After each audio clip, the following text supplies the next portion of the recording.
சிவசிவம் நாராயணம். வைகுண்ட நாராயணர் அன்ன தர்மம் எப்படி கொடுக்க வேண்டும் என்று நாட்டு மக்களுக்கு அறிவுரை கூறுகின்றார்.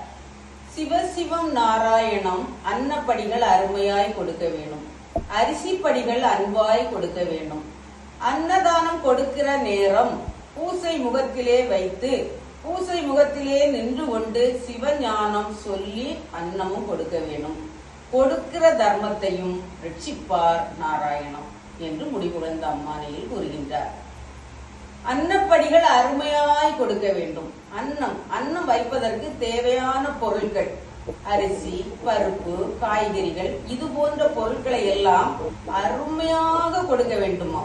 அதாவது நாம் பொதுவாக சொல்வோம் ஒரு பொருளை அருமையாக இருக்கிறது என்று, அதில் எந்த ஒரு கள்ளங்கபடமும் இல்லாமல் தூய்மையான அந்த வார்த்தை, அதுபோன்று நம்முடைய உள்ளம் தூய்மையாக இருக்க வேண்டுமா. அடுத்ததாக அரிசி படிகள் அன்பாய் கொடுக்க வேண்டும்.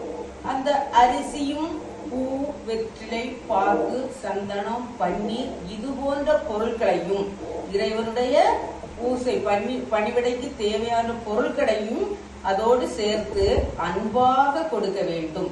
அந்த அன்பு என்பது இறைவன் அன்பாக இருக்கிறார்.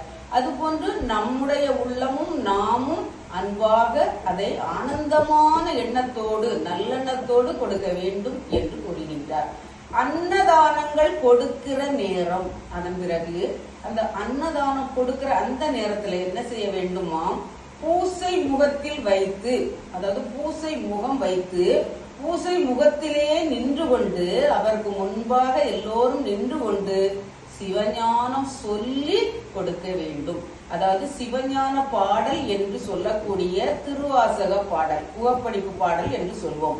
அந்த பாடலை பாடிய பிறகு அந்த தர்மத்தை கொடுக்க வேண்டுமா. அப்படி கொடுக்கிற தர்மத்தை அவர் என்ன செய்வாராம், ரட்சிப்பாராம். அதாவது ரட்சிப்பேன் என்று சொல்கின்றார். உங்களுக்கு அது மிகப்பெரிய தர்மம், நீங்கள் செய்த மிகப்பெரிய புண்ணியமாக மாறும்.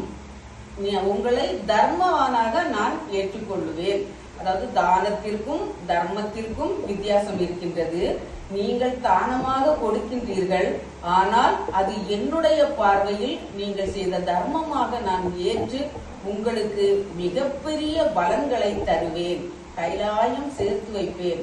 நீங்கள் என்னுடைய விஷயங்களில், அதாவது இறைவனுக்கு செய்யும் வழிபாட்டு முறைகளில் நேர்மையோடு, ஒழுக்கத்தோடு, கண்ணியத்தோடு, நல் உள்ளத்தோடு, நல் மனதோடு இருந்தீர்கள் என்றால் நான் உங்களுக்கு தர்மயுக வாழ்வு தருவேன் என்பதாகும். சிவசிவம் நாராயணன்.